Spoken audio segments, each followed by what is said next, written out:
What's happening, everybody?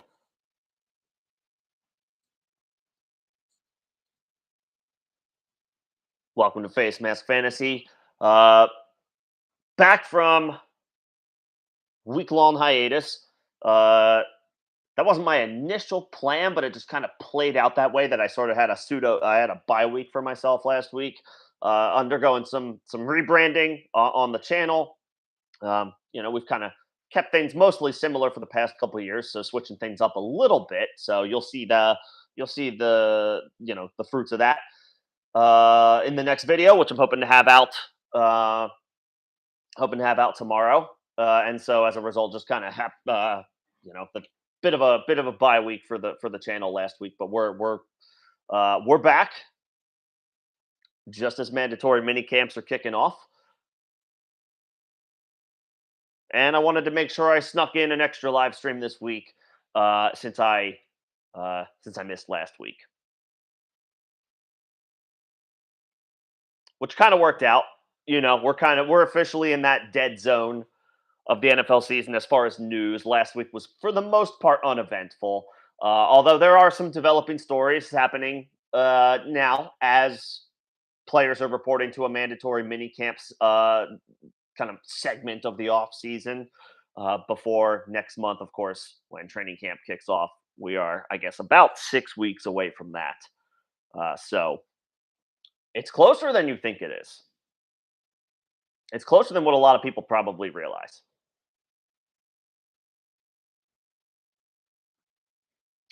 Not to just skip through summer, of course, but we know what it's all about. What's going on, Crumply Heads? Good to see you. Um, so, couple talking points around mandatory minicamp. Uh, can give an update on some best ball stuff as far as exposure that I have, and especially as it relates to some of the keynotes from today. And as you guys know, I take questions in the chat as they come up. So let's go ahead and dive right in to the storylines for today. The big one, of course, and there's a few that we can talk about here, but of course the big one right now that's got the most attention as it pertains to fantasy and NFL fans in general is the fact that Stephon Diggs did not report to Bills camp. Mandatory mini camp for all teams. Stephon Diggs did not report for the Buffalo Bills. Head coach Sean McDermott was quoted as saying he's very concerned about the situation. Josh Allen was also asked about it, saying he's not. He went in the other direction, saying that he's here to support Stephon Diggs. He doesn't think it's a big deal, and basically kept an optimistic tone, which you would expect from the starting quarterback, right? Stephon Diggs is an unquestioned first round pick in redraft leagues. I've seen him go as high as third overall. He's gone by the late first. This is a significant thing to keep an eye on. If you remember, um, there seemed to be a little bit of turmoil with the Bills, at least on the sideline during their playoff loss to the Cincinnati Bengals at home. Stephon Diggs was clearly visibly frustrated. Um, so, of course, speculation started right then and there. What does his future look like in Buffalo? Uh, Now, it's a little bit that was a whimper. This is a little bit more of a whisper now, so to speak. I guess you could say that the how tense the situation is maybe officially upped a little bit today. As far as where you are on the concerned meter, it still needs to be low. We can't overreact quite yet, but it's called mandatory for a reason. You expect all veterans to skip any voluntary OTAs or workouts, whatever have you. That's expected. I mean, when it's mandatory, you can't have it makes a little bit more noise.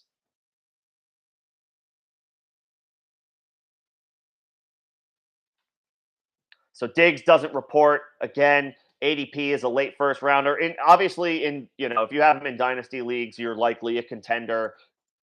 You cross that bridge when you get to it. But for redrafters, or I guess maybe more specifically best ball players, it feels a little icky right now, right? To take Stephon Diggs at the end of the first round. I mean, maybe not everybody. Some people might still have no concerns, but some people are going to think to themselves, well, this feels kind of, you know, not great. And at a time where you're doing drafts, where you're putting $5 into a best ball draft, you just naturally want to take a safer bet. Somebody where it's like, there are other receivers who I know without a doubt in that same range where I don't have this problem, right? I don't have to think about that secondary off-field issue with, at least right now, but it's probably going to remain that way with guys in that same range. AJ Brown, CD Lamb, who else is going there? I mean, just in general, Bijan Robinson and Austin Eckler also have ADPs in that same range. Travis Kelsey, obviously like 1 or 2 spots ahead of him. Cooper Cup, 1 or 2 spots ahead of him. You're going to look at all of those guys and think to yourself now, well, I don't have to worry about any off-field stuff with these guys. At least now that or at least that I know of right now, I have to do that with Stephon Diggs. So again, for those playing best ball, if you have the 108, the 109, yeah, it feels a little gross right now. It feels a little icky. And so I don't want to do that. I don't want to mess around with that. I don't want to draft Stephon Diggs right now when I can just take AJ Brown and I don't have to worry about that. I can just take CD Lamb and I don't have to worry about that. Right. I can sleep well at night knowing that those guys showed up, not worried about anything that's going on as far as like any type of off-season potential drama. We won't call it a full-blown drama yet, right? Because we're not at training camp. It's still just a mini camp. But it's making noise. And when it makes noise, it becomes icky, right? So as of right now, I mean, you can't let this is not like a free fall situation in best ball, right? If you're drafting at the 110 and Diggs is available to you at the top of the second round, then you just like, all right, now I'm doing it, right? It's just that first round pick, the pick that you have to hit on, right? If your team is going to be successful in best ball, and in any form, and any redraft league, generally speaking, anyway, right? You got to hit on your first round pick. The first round pick has to be good, right? It has to be strong, 9 times out of 10. So if he has a bit of a free fall, which for Stephon Diggs would be the top of the second round, then yeah, sure, take the plunge. Now in the late first in best ball leagues, I'll opt for something a little less with no drama going on right now, so to speak. What's going on, CXK? Good to see you. So that's something to just keep an eye on in Bills camp. Something worth monitoring. Um, Again, Sean McDermott expressed some pessimism. Josh Allen expressed some optimism. So where this thing lands is anybody's guess right now. Um, whether this is making a mountain out of a molehill, we also don't know that. Maybe it's nothing. Maybe he reports to training camp and everything's fine. We'll see. I would just for the best ball folks, um, maybe just take another stud who reported today or yesterday. That's pretty much it. Um, Another bit of news out of New England, outside of the fact that DeAndre Hopkins had a visit there, although that is noteworthy. DeAndre Hopkins has had official visits with both the New England Patriots and the Tennessee Titans. Um, yeah, from a fantasy perspective, we're hoping for that. We're hoping for that, or we're hoping for better than that. That's what I meant. Excuse me. But also outside of, or in New England, outside of DeAndre Hopkins, is that the team waived running back James Robinson, who they gave a 2-year, $4 million contract to at the start of the offseason. Um, Not much of an investment, but noteworthy given the running back landscape combined with, you know, what does James Robinson have in the tank after getting healthy scratches a couple of times when after he got traded to the New York Jets in 2022. Um, but doesn't even make it to OTAs. Apparently, the report is he didn't even report to mandatory minicamp. So maybe the writing was on the wall for him. Maybe that just means James Robinson knew something that we were going to find out eventually, but didn't quite yet. Maybe he's not quite healthy enough. Um, Regardless, they move on in New England, which means that there's still a gaping hole behind who's going to spell Ramondre Stevenson. Ramondre Stevenson continues to look like, at least for now, and probably is just going to remain that way regardless of whatever free agent they may bring in at this point. Ramondre is looking like a really strong investment. If you have him in dynasty, you just hold, and if you are in redraft leagues, if you're thinking about him in the third round, yeah, pull that trigger, especially if you're able to start off like wide receiver. Um, in your redraft leagues, Ramondre Stevenson's looking like it makes a lot of sense to take him top of the third round.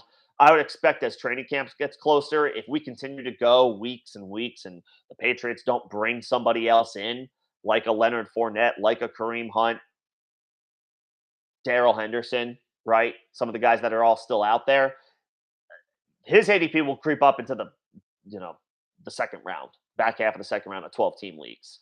Um, because everybody's going to remember that he's an upper echelon pass catching running back, and now that it's you know seems to be even more of a certainty that his floor feels about as safe as anybody's right now.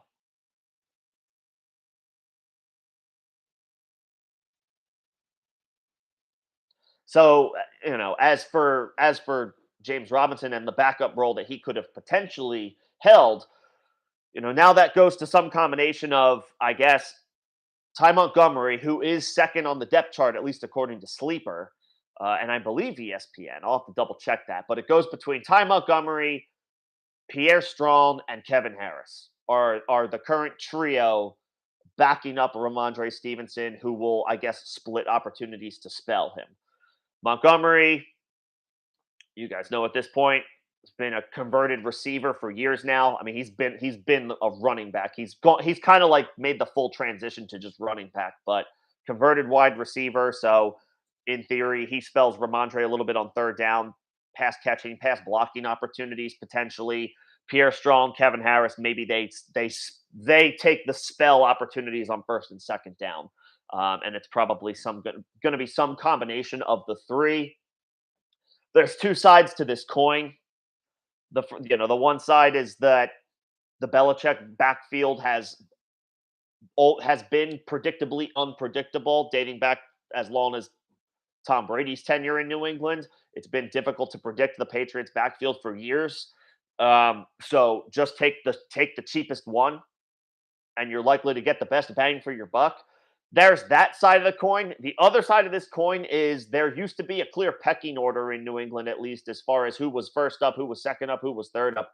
And that's just not the case right now, right?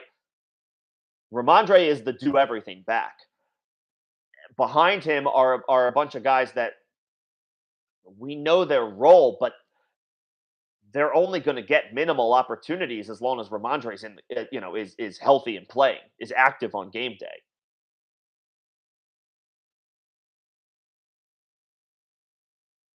So there's the two sides to that old mantra about a Belichick backfield.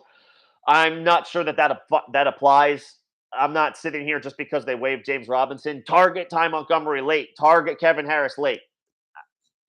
I mean, in the 18th round of a best ball, sure, knock yourself out if you want to mix those guys in here and there.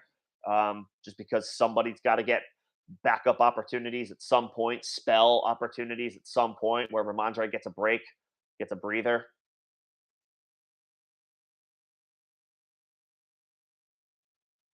But you might as well just swing for the fences in this situation and just take Ramondre in the third round.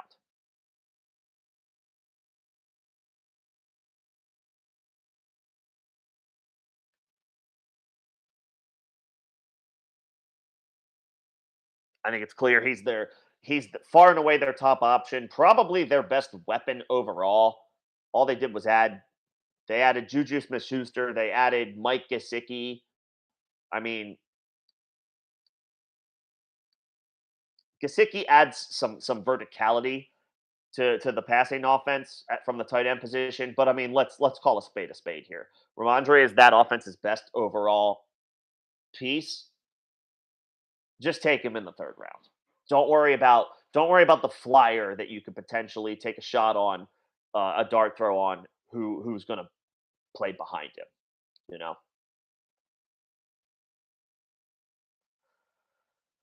So we say farewell to James Robinson in New England. The other the other situation to just keep an eye on as far as early mandatory minicamp storylines is in New York with Saquon Barkley.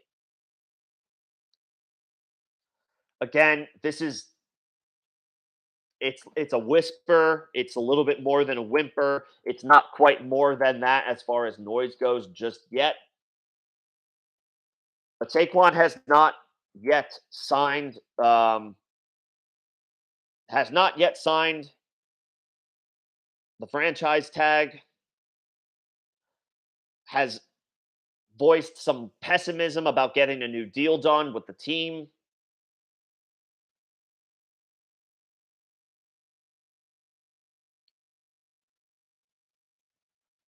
And we obviously the situations where teams or where players completely sit out an entire season, it's incredibly rare. The only one that comes to mind in recent memory is Le'Veon Bell a few years ago. But Saquon Barkley did allude to, potentially not being able to come to an agreement with the team to the point where sitting out the 2023 season is up for conversation.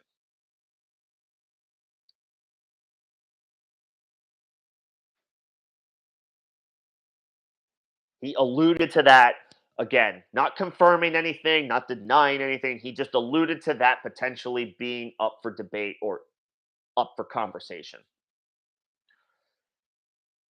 I mean, full assumption in that, as it relates to Saquon, he plays in 2023. The team and the player come to an agreement, come to an understanding. The impact he has on that offense, not the fact that he essentially is the offense, right? They find a way to pay him what he, in the at least in the ballpark of what he wants. Maybe not what specifically he wants because he wants more than what he's going to get. Again, we all know this. This is just the nature of the beast when it comes to the running back market in the NFL. I think they find a way today, right now on June 13th. The team and Saquon come to some agreement. He plays for the team in 2023. We have no choice at this point today but just to assume that that is what is going to happen. What's up, George? What's up, Iron? Good to see you guys. Um, Thanks for coming in. But again, it's this mostly pertains right now to today to best ball. To those of you who are playing best ball,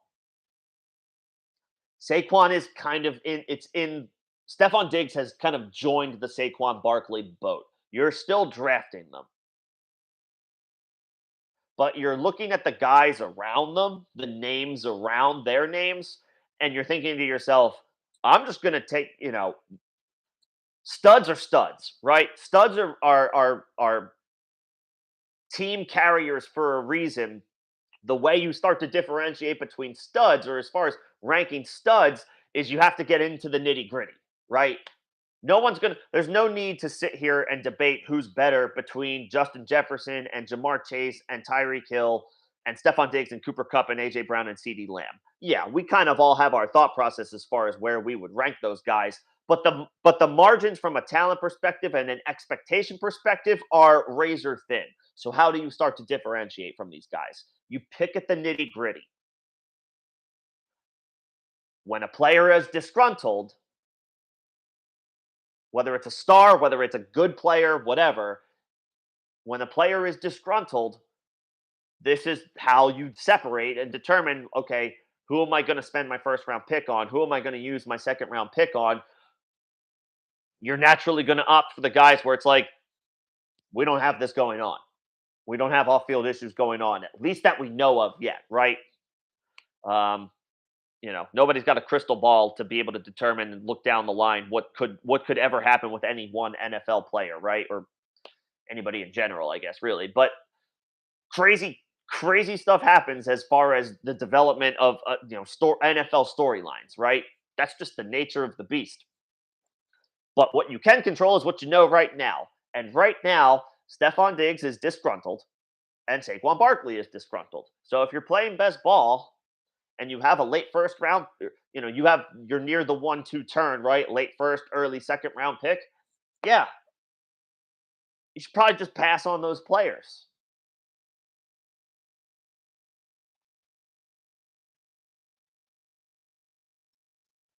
And again, I'm not arguing, oh, AJ Brown and CD Lamb are just arbitrarily better players than Stephon Diggs. It's just no, I at least know today, as of right now, that I don't have an off-field issue with AJ Brown or CD Lamb. And I can look at Jonathan Taylor, whose name is right next to Saquon, which, by the way, Jonathan Taylor keeps falling in best balls to like the middle of the second round. And I don't understand why. I have a lot of Jonathan Taylor this year. So I will be rooting for JT to have a nice bounce back season in 2023. But you look at Jonathan Taylor, you look at Nick Chubb, the other running backs. If you decide you want a running back in the second round, maybe you took a wide receiver in the first round and you want to get one of these really good running backs in the second round. I mean, you're going to look at Taylor, who is maybe like one spot ahead of Saquon in ADP, and you're going to look at Nick Chubb, who's a couple spots below Saquon as far as ADP.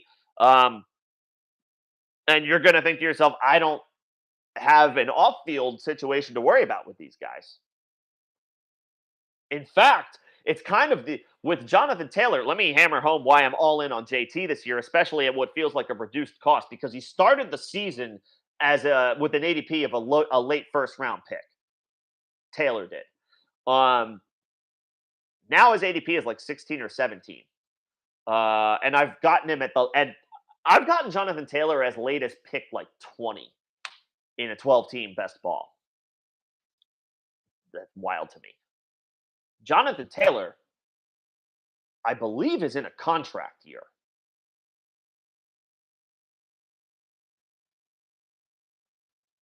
I'm always willing to bank on guys playing for their next contract. Like this, obviously, 2 years out, 3 years out, everybody's playing for the next contract, but this is the year.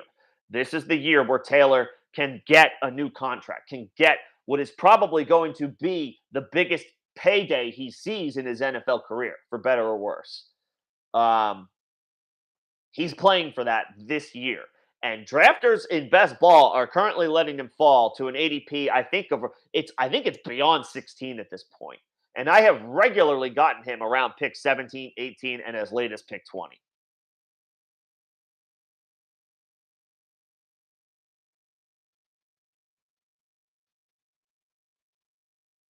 I would take him if I have the 112, which means I have the first pick of the second round. If I have that or anything at the top of the second round, I am not leaving without Jonathan Taylor like 95% of the time. I'll change it up here and there in best ball just to diversify here and there, just diversify the assets that you have. But I mean, this guy was the 101 last year, and he's still only like 23 or 24. I know, and he battled injuries last year. The offense took a significant step back because Matt Ryan was cooked. Yeah, he's 24, man. It's not like he's 28 and or 29, and you're starting to wonder like, are we getting close to that wall, right, or the cliff, the proverbial running back cliff? He's 24, man. Don't leave the second round of your redraft leagues without Jonathan Taylor. If your league lets that happen, don't leave your second round without Jonathan Taylor. If they're gonna let you do that, do that. If they're gonna let you do that, make them pay. Make them pay. So I was finishing up my thought on Saquon Barkley, and I went on a Jonathan Taylor tangent, just because that's what I do. Point being, the guys who are disgruntled in minicamp right now, let's take a step back on those guys. Obviously, if the free fall becomes tantalizing, which again with Stephon Diggs would be into the second round. With Saquon Barkley, it would be near the 2-3 turn. We're not talking significant drop offs, but for players of that caliber who are regularly getting drafted this high, yeah, 7 or 8 spots is a decent discount. I think you can not totally be surprised by, given the fact that they are disgruntled players at this point in the offseason, at which point then you take a chance on them.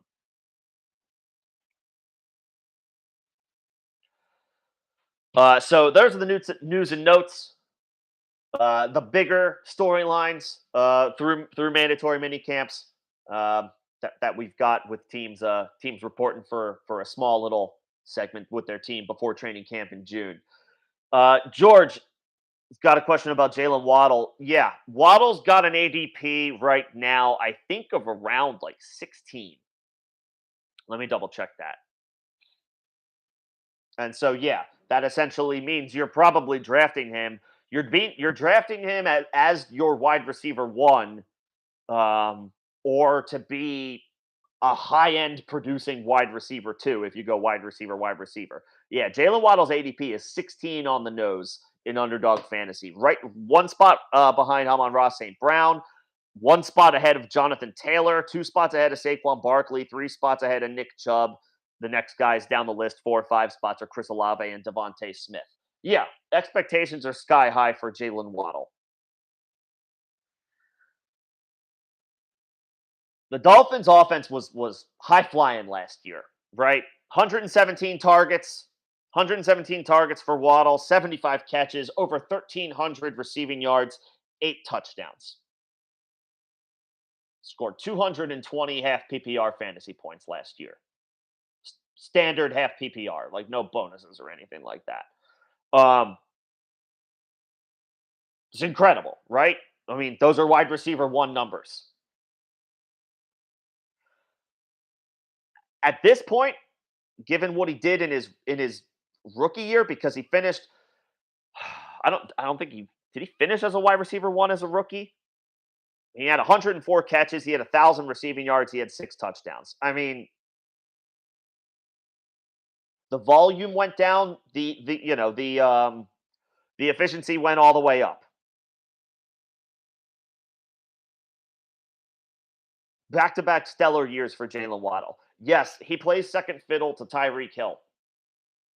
Um, but it's not too distant of a second fiddle. Um, I mean, Tyreek had 170 targets, so it's clear. I guess all right, it's clear who the wide receiver one is. But the fact that it's more or less like, look at the amount of times they are willing to throw. Look at the volume in that offense, in that passing offense. What Mike McDaniel wants to do.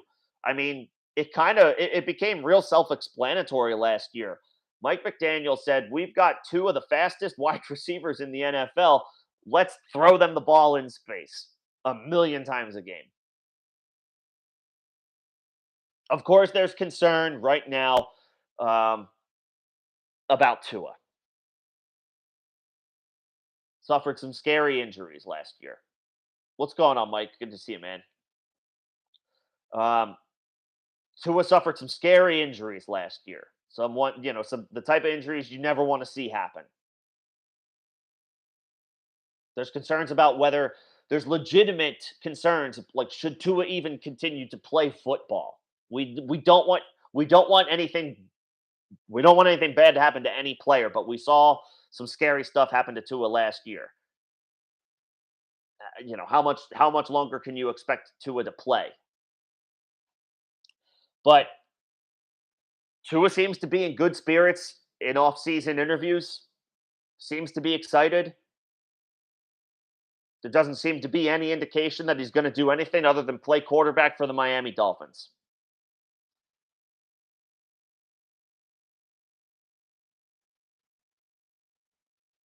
And if anything, I don't know how much far, I don't know how much faster you can ask Tua to throw the football, but if anything, you know, the injuries potentially, speed up his time to throw, which already doesn't take long. Get the ball out fast to your two elite playmakers and let them make plays.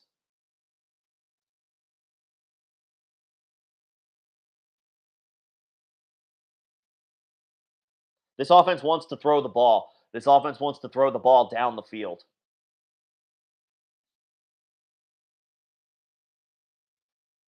They don't seem to be too worried about, uh, who's in the backfield. Maybe they bring in Dalvin Cook, maybe, but that's not going to deter them. That's not going to deter them from continuing to open it up and to. They're going to throw the ball to win the game.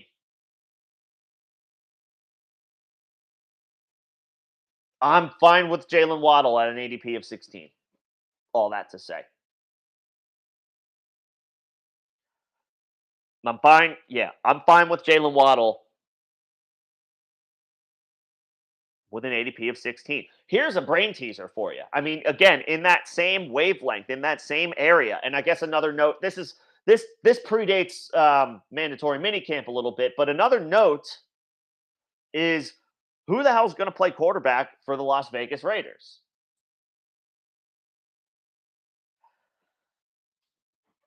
I mean, the other guy at the top of with significant ADP that you got to feel a little woozy about right now is Devonte Adams. Is he going to be catching passes from Brian Hoyer this year? Now, again, the Jimmy Garoppolo injury concern is it's a whisper. Maybe it's a loud whisper, right? Because the Raiders have kept him on the roster so far. And head coach Josh McDaniels has expressed optimism or not even that. He said he's not worried about it when asked about it or when he's been asked about it. But they did add injury clauses to the contract. I think clauses that can help them save money in the event that they decide to cut him because the injury is more severe than they were prepared for when they brought him in when they signed him. But I mean, just talking about like high ranking guys, you're not drafting Devonte Adams over Jalen Waddle, but you feel better even given last year's the way it played out. You feel better about Jalen Waddle's quarterback situation right now than you do about Devonte Adams.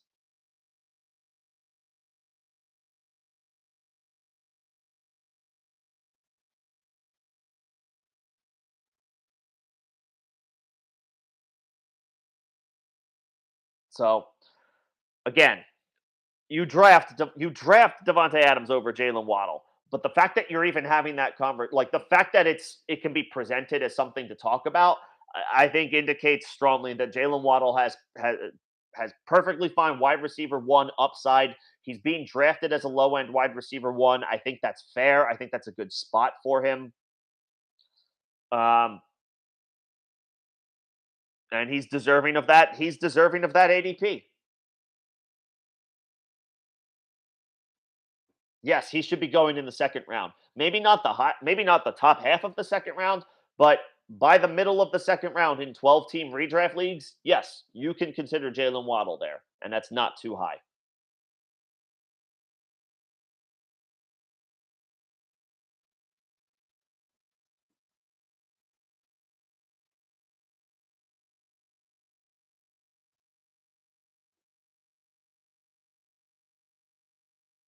Yep.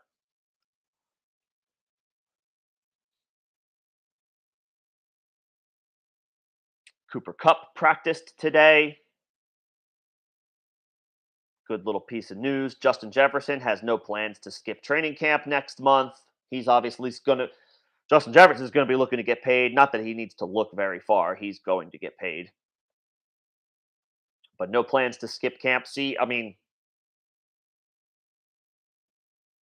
those are the pieces of like, news clips and headlines that you're looking for just to assure yourself like, yeah, I'll sleep well at night knowing that that guy's on my team as opposed to uh players who are currently dealing with contract stuff and they're frustrated about it.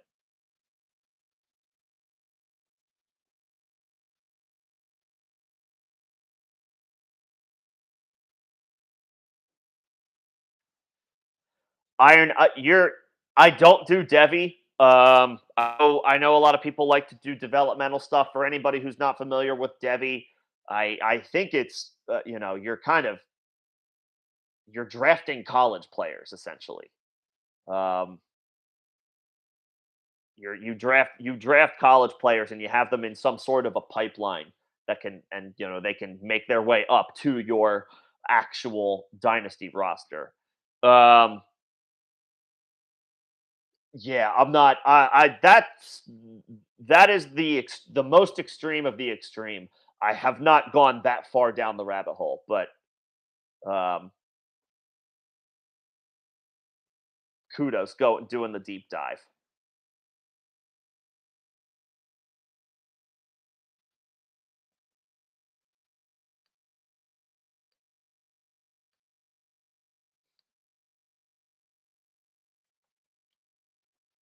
So those are some news and notes just from around the league recently. Again, as we do mandatory mini camps this week, and then we've got before training camp next month.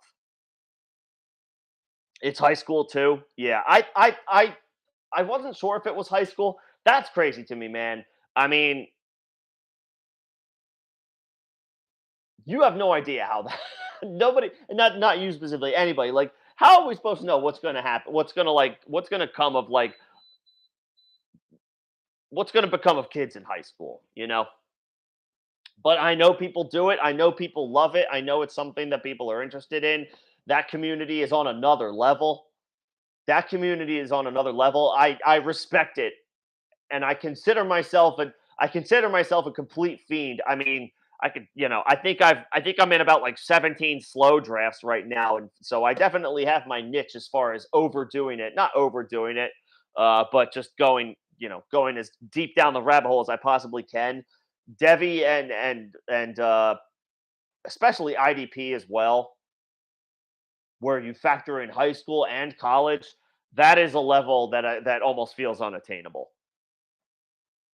But big respect for doing it.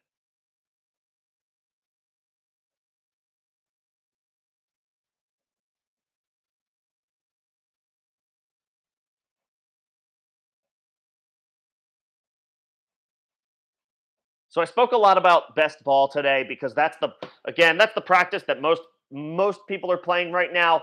I mean, obviously Dynasty being the bigger overarching one, but for those who are starting to get back into the swing of things as far as the redraft season, best ball is your outlet for that right now. So I spoke at length about that. Um, just looking a little bit at exposure this year, guys that I kind of have identified as guys that I like at their at cost. Happy to go through those, and then possibly call this. I don't know why, but as of the NFL draft, my highest exposure. Well, this might come back to bite me. Is Dawson Knox? um, 28% of teams drafted, not in entry fees, but in percentage of teams. Dawson Knox is my most owned player. His ADP has fallen to around like 170, I believe. Um, well, hell, if there's any, I guess the best case scenario for Dawson Knox from a production perspective, not from an anything else perspective, but from a production perspective, is if this is if this Stephon Diggs issue remains unresolved. Um, I mean, the team didn't add much in the draft or free agency in the form of pass catchers outside of first round pick Dalton Kincaid. Um,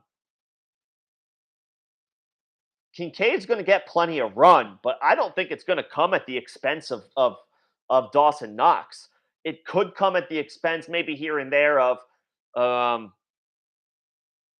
with Deontay Hardy and Khalil Shakir if they decide that they want to run 12 personnel. Something they may want to consider doing because the narrative about Josh Allen running the ball less as his career progresses is going to start getting louder. Um, So I guess that's my thinking there. Rashid Shaheed is my most rostered wide receiver. That's pretty simple. His ADP is around like 160. I'm happy to take him 15 to 20 spots higher than that.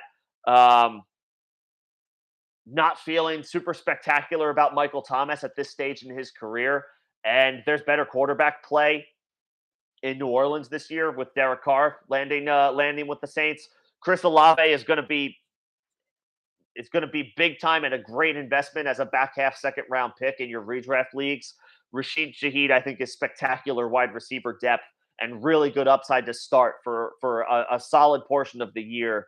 I'm not sure what Michael Thomas has left after several injury riddled seasons. So Rashid Shaheed is my most rostered wide receiver. Um, I have a tie for my most rostered running back. Um, Rashad Penny and David Montgomery. That makes sense to me. Penny's ADP is, I think, around like 114, 115. I get it. He hasn't been able to stay healthy, but the upside of his situation is incredible. If I can get him 120 picks into a draft, which has happened several times, I'm gonna take that every single time. DeAndre Swift is the sexy pick for Philly, with his ADP being around 70-ish or so. I think maybe it's down to 75 now. I believe. I do think his stock has fallen a little bit, but getting the guy who I think is most likely to get first crack at first and second down opportunities in the Eagles' offense, I'll take Penny and his strong, explosive play rate, explosive run rate that he was able to accumulate in his with his small sample size of touches in Seattle. Getting to run behind that Eagles offensive line, I'm good with Penny. 110, 115 picks into the draft, rolling the dice on that. And then same wavelength with David Montgomery, although Montgomery is a much more durable version of Penny. It's they're the same from the perspective of Jameer Gibbs is the sexy pick, and Gibbs is going to get a lot of work. They drafted him 12th overall for a reason. This is not a situation where they project Gibbs to be a satellite back, or it certainly better not be the case when you draft a running back 12th overall. So the workload for Gibbs is going to be there. But they signed Montgomery, and year one, when he's still only 25 years old, Montgomery's going to get plenty of run in the Jamal Williams role, most likely for the Detroit Lions. An offense we expect to be good. David Montgomery's a good pass catcher in his own right. He proved that in Chicago. And with Jameson Williams missing the first 6 games of the season, somebody's going to have to help step up in the pass catching department, because outside of Amon-Ra St. Brown, it's thin. They re-signed Marvin Jones.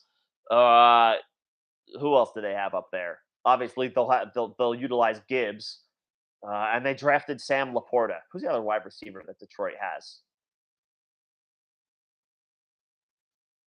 I'm gonna have to look that up because now that's bothering me. The point being, David Montgomery can be had 85 picks into a draft. Maybe he is, the 1B, and there is there's a gap. Jameer Gibbs's role increases, is good from the jump, and increases to go even higher as the season progresses. But you paid David Montgomery pretty good money. I gotta think it's like you know, my mind automatically goes to like a Javonte Williams, Melvin Gordon situation from a couple of years ago, where Javonte was the sexy rookie pick who I really liked, but Melvin Gordon was more involved than Javonte lovers wanted to admit or expect, and Gordon had a really a good season, at least that first year. I think for again at least that first year, Montgomery is going to be pretty good. 85, 90 picks into a draft, yeah, that's a hammer for me. I'm into that for sure. I'm into that for sure.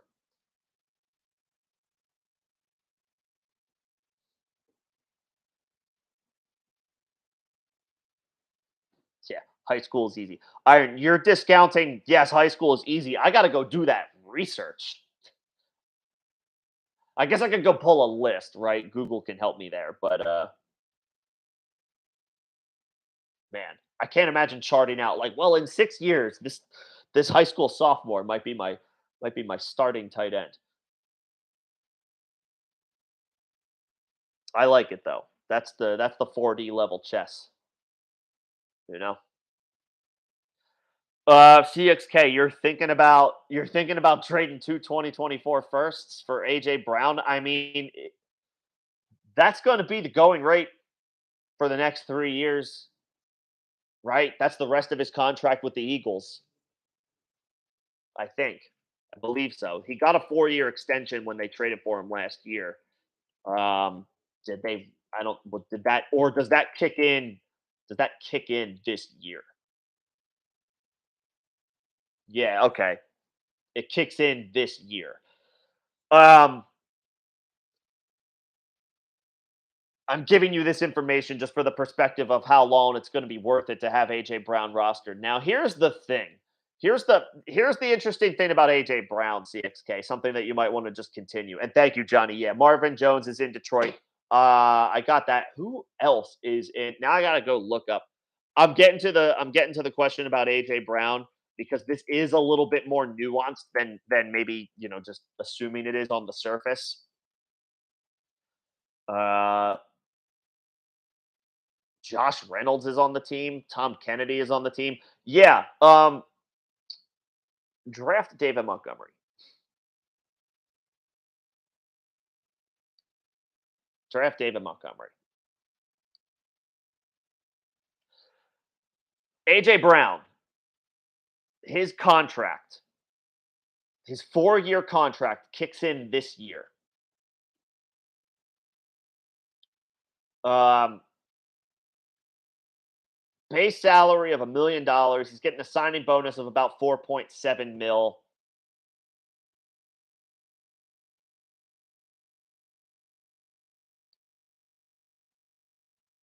2024 base salary of 1.1 million, signing of again around 4.7 million, the same figure. They're not paying him that much for the first 2 seasons.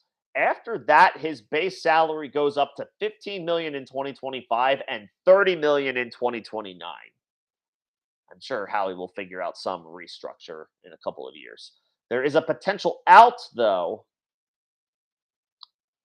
at the end or at the end of the 2024 season. Um, it would be a dead cap hit for the Eagles of 31 million. That seems like AJ Brown is going to still remain an Eagle for the duration of Jalen Hurts' contract. Yeah. So CXK, I just wanted to call out like those cap figures are staggeringly different between the first 2 years and the last 2 years.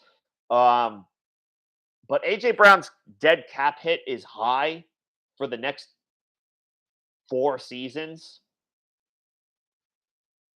It would appear that they gave him that contract with the intention of him playing it out through his age 29 season, at which point he'll be an unrestricted free agent. And I would imagine, I know we're talking 4 whole years from now, and maybe that's a little too far out to be playing the game, but something to note because you're playing Dynasty.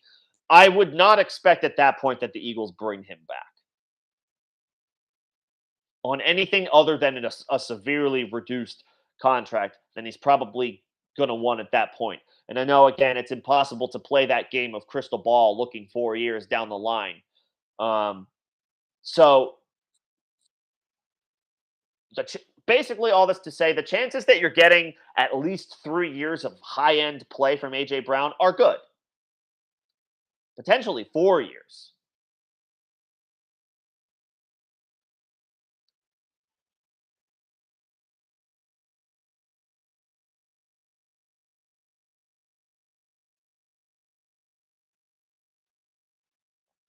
So, I mean, if you want to pay if you want to pay 2 first round picks for AJ Brown, yeah, I mean that's the going rate, right? That's what it's going to cost. If you, I mean, if it puts you over the top having a dominant team, sure. If it puts you over the top having a dominant team, sure.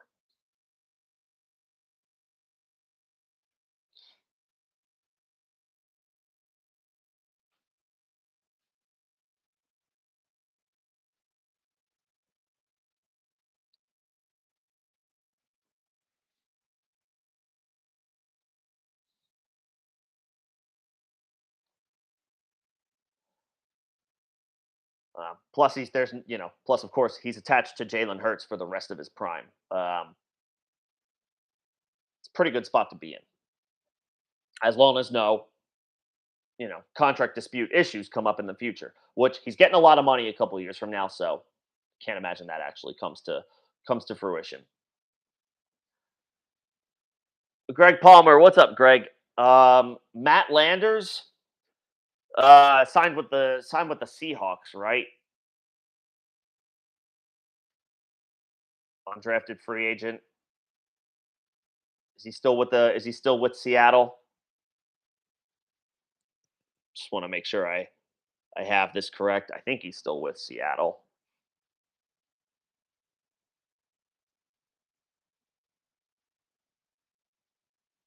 Yeah. Yeah, he's still there. Yeah, he's still there. I mean, the dude's athletic profile is awesome, right?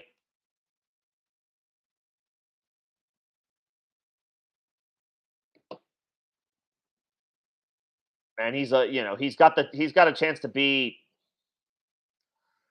just like a just this like he's got huge size, right? Is he like 6'4"? Yeah, he's 6'4". That'll work over most defensive backs. I mean, here's the obvious, right? I know I'm like this is the obvious, but the wide receiver room ahead of him, right? Sure, Tyler Lockett's is Tyler Lockett 30? He's not. He's close. Yeah, he's there. Actually, he'll be 31 later this year. So Lockett might only have a couple years left, but let's say he sticks with the Seahawks. Landers does. Maybe let's say he takes the job because if he's 6'4", that might there's some potential for using that size on special teams, which makes him some versatility. Teams like that. Increases his chances of making the roster. And plus his size is just a unique trait. It's just the young guys ahead of him, right? DK Metcalf, and obviously again they spent their first round pick on Jackson Smith and Jigba. It's just a crowded room, right? It's a crowded room. They also added, for whatever it's worth, they added Zach Charbonnet to a backfield that already includes Kenneth Walker. No, Walker's not a pure pass catcher at the position. Charbonnet can do it at a little bit better of a level. Uh, and there's not, I guess that there's some pieces at tight end, but no high end elite option from in the league is on the Seahawks roster. They're nice players, Noah Fant. I think Will Disley's coming back from injury, right? Um, and then who else? Is it like Parkinson, Colby Parkinson, something like that? I feel like they've got like three or four others as well. Um, it's just there's a lot of mouths to feed. Is what I'm getting at. Landers is unique, right? Tyler Lockett is 5'9". I think Smith and Jigba is he's not tall. Uh 6'1". Okay. But obviously Landers bigger than that is a different kind of weapon, a la what DK brings. From a tall perspective, maybe not necessarily a complete physical package perspective. But he's got jump ball ability, just being 6'4", essentially, right? And there's value in that. And hey, Gino had a good season last year. I think he was the QB5. I think he finished as the QB5. So I mean, it's a good overall situation. It's just he's got a steep mountain to climb. You know, that's the thing. He's just got a real steep mountain to climb. DK's not going anywhere. Smith and Jigba's not going anywhere. Lockett is older. What's his contract? Tyler Lockett's. I'm looking it up. But obviously Lockett's regardless of how old he is, I still expect him to do it. He was like a wide receiver one in points per game again last year. I mean, yeah, he's got 3 more years on his deal. They have a potential out next year, um,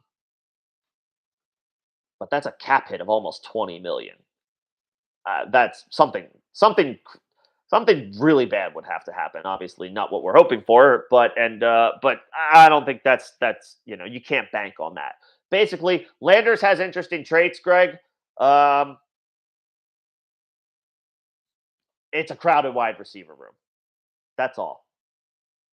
If he has a good preseason, maybe from a more immediate potential impact, he has a really good preseason, doesn't stick with the Seahawks, and another team that's got a little bit more wide receiver neediness to it snatches him up. Maybe that's a best case scenario for him as far as opportunity to playing time. Um, it's going to be hard to come by in Seattle. That's all.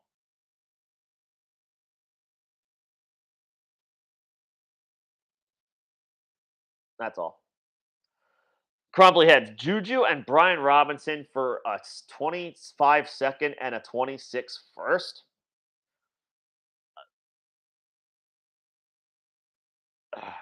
I guess. Yeah. I mean, it depends on the situation. Are Juju and Brian Robinson like a team's wide receiver four and running back four, three or four, and that helps like upgrade their starting lineup, and now they feel like they've got a legitimate squad to compete to contend? Is the person who's acquired the draft capital like are they rebuilding? Are they lush with really good players and they decided to give up some depth for some capital? I guess in a vacuum, I'd rather have the picks because I do like Antonio Gibson for Washington this year, and I'm just not sure how crazy I am about Juju. I think he could be a good wide receiver three or four, but I mean, you can find that in the form of about 20 other wide receivers. So I guess I like the picks in a vacuum.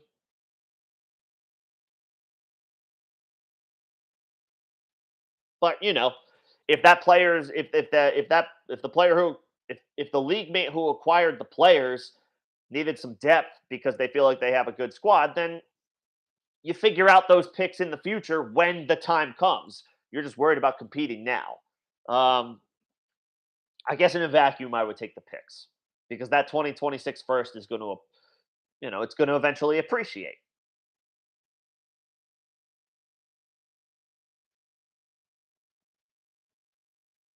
Ideally, into uh, you know, a player that you can rely on a much higher and consistent level than guys like Juju and Brian Robinson. So I guess I would take the picks. It's just you got to wait a couple years. That's the caveat. As far as AJ Brown and his knees, he had knee surgery a couple of times while he was in Tennessee. And in his tenure there, that was the time when he was playing like 10 or 11 games a season. He was missing 4 or 5 games a year due to injury because of the knee surgery. By all accounts, it looked like he was over it last year. Did he miss a game for the Eagles? Or did he play in all 17?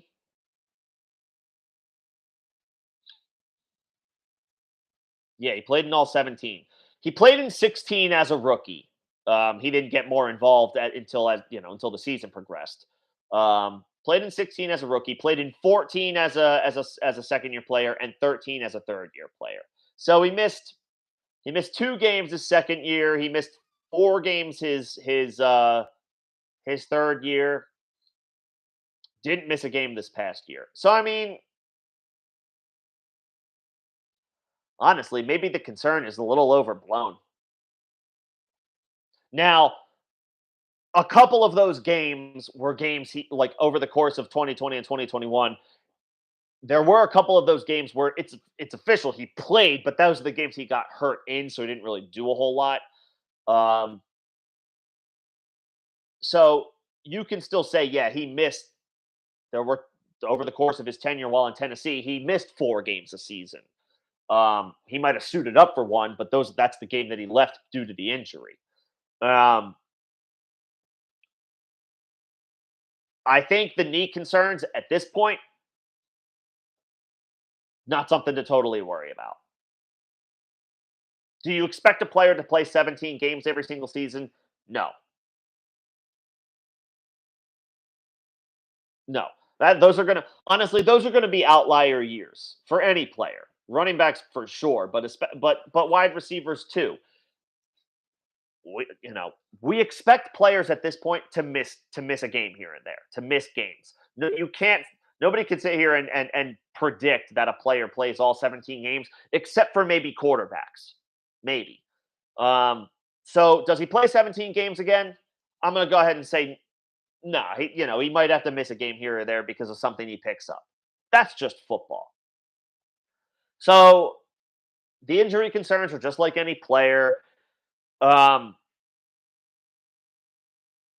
if you feel like you've got a team, like a dominant squad or a really good squad, and AJ Brown puts you over the top as a team where it's like, I have a top 2 or 3 team in this league and I expect to compete for championships for the next 3 years, then yeah, part with the two firsts.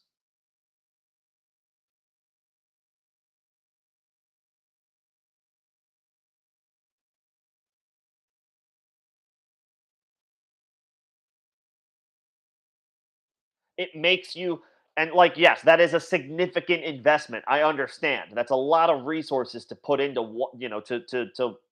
to one basket, so to speak. But I see you're starting 5 wide receivers.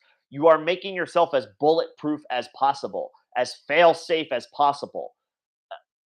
That's what a championship roster in a dynasty league needs to be. There needs to be a fail safe for the fail safe because can anybody can pluck the best players from the worst team, and all of a sudden, boom, I've got a competitive team for at least that one year. If you make yourself, you give yourself a fail safe for the fail safe. You have multiple guys that you can fall back on. That's how especially in dynasty leagues where they can be a little top heavy. There might be teams that are really willing to rebuild and completely blow it up. That means there's going to be at least 2 or 3 loaded rosters.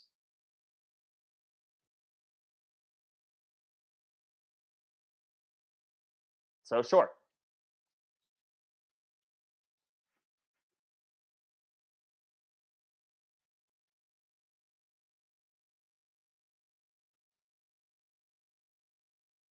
sure. What's going on, Johnny? Good to see you. Um, Speaking of the trade topic of conversation, I'm working on Johnny had a recommendation for a video. I think I'm probably going to turn it into a slightly longer podcast about just trading in dynasty leagues.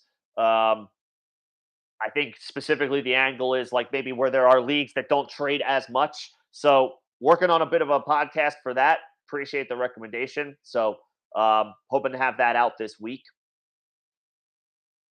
See where that goes. But you only have Laporta. Are you talking about tight ends, Johnny?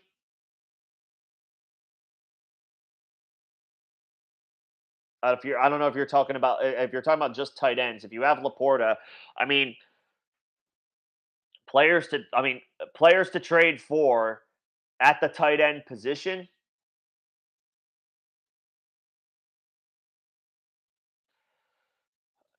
I mean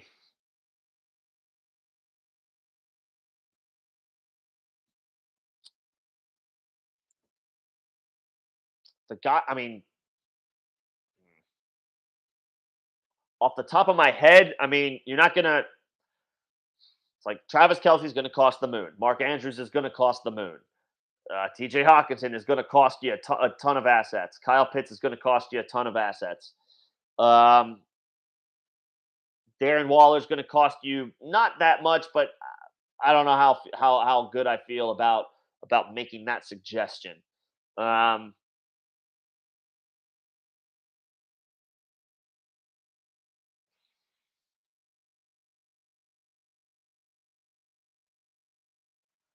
for Dynasty, I mean, Goddard's going to cost you a lot. Evan Ingram's going to cost you more than I'm willing to pay. Um,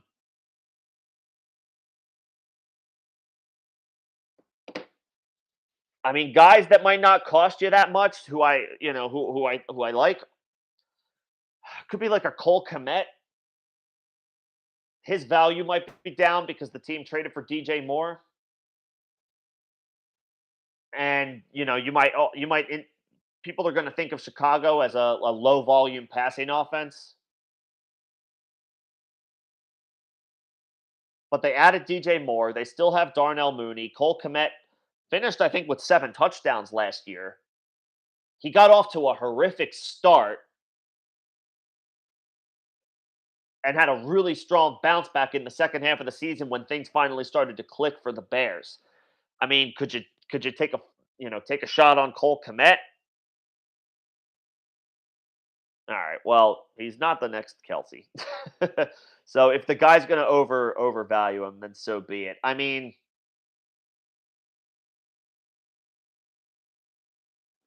could you try to get? I mean, he's still young, so players are probably going to continue to overvalue young players. Could you try Trey McBride? Um, Zach Ertz suffered a significant injury. It's probably going to take him more time to come back from it. The team drafted Trey McBride high last year, and Kyler's hurt. That could kind of put a cloud over how valuable the person who has Trey McBride feels he is. Could try that. Hell, could you try like a Cade Otton?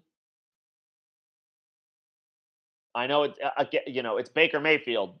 It's not that impressive. It's not that exciting, but but uh, who else do the Bucks have at tight end? And the guy was decent last year. As a rookie in an offense that had Mike Evans and Chris Godwin and bad offensive line play, so he had to come and help a little. He had to stay in and block a little bit more. But 65 targets, 42 catches, 390 yards. I mean, again, you can't expect much from rookie tight ends. I mean, he wasn't bad, and he's still just a rookie, or he was. Yeah, like a McBride, Cade Otton. Like I'm just thinking of bottom of the barrel guys who you shouldn't be able to spend a whole. You shouldn't have to cost a ton of money. The Saints tight end. I mean, they have a couple now, right? They have Jawan Johnson, who had a nice year last year, but they also brought in Foster Moreau, who there's I still am not 100% sure he plays this year, but there's been way more optimism that he could. I'm not Jawan Johnson, Foster Moreau, one of those guys. Yeah, I mean,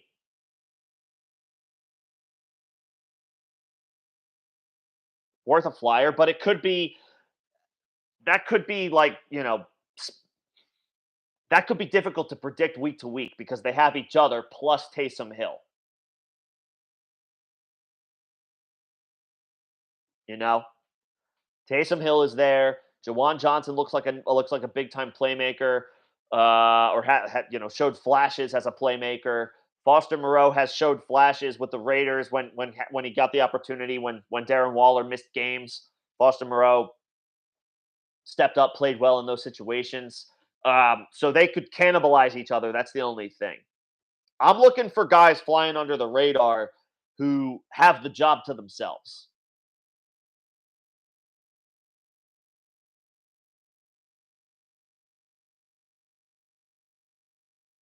I mean, hell, what about Dalton Schultz? I feel like people are devaluing him right now because he went from Dallas to Houston, which is warranted. We expect Dallas obviously to be a much better offense, and Dak, at least for the year 2023, is going to be a better quarterback than CJ Stroud. But what do rookie quarterbacks do? They throw it to the big option. They throw it to the big guy that's an easy target. They throw it to the tight end. Dalton Schultz might be like Dalton Schultz might be the most boring and on paper like the grossest looking. Like some people are going to look at that, they're going to put all that together and they're going to be like that's the easiest fade in the draft. Like Dalton Schultz is gross this year. But the wide receiver room is a freaking crapshoot in Houston right now.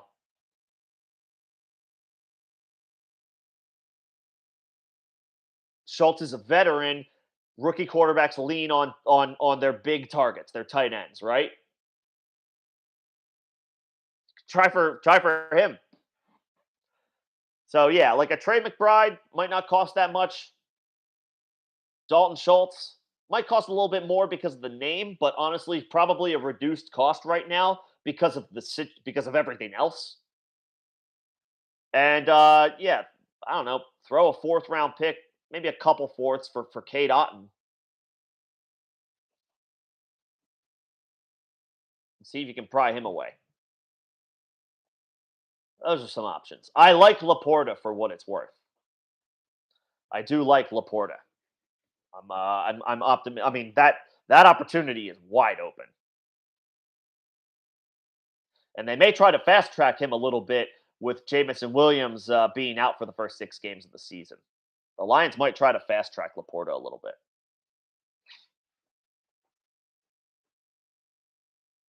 So, some names to think about at tight end, Johnny. And again, planning to get a podcast out this week. Trade talks in dynasty leagues and how to approach them in general. But we have reached the end of the chat. I do think I'm going to call it here. Semi impromptu, but not really. You know, Tuesday stream. We'll be bringing more of those back as we get closer, as we continue to inch closer to the season. I'll be live again on Thursday, 6 p.m. Eastern. If you guys want to come hang out again, sure there'll be something in the NFL news or in the NFL world to react to at that point. But that'll do it for me tonight. Again, I got a Trade Talk and Dynasty League podcast coming out, maybe to coax some of your quieter, more inactive league mates to actually get involved in trade talks. I have some ideas that you could potentially use to get them a little bit more enticed. Um, and if they don't work, you just tell your commissioner to kick them out of the league. Got that in the works. And I will see you guys on Thursday for the Thursday live stream. Everybody have a good night. I'll see you in a couple days.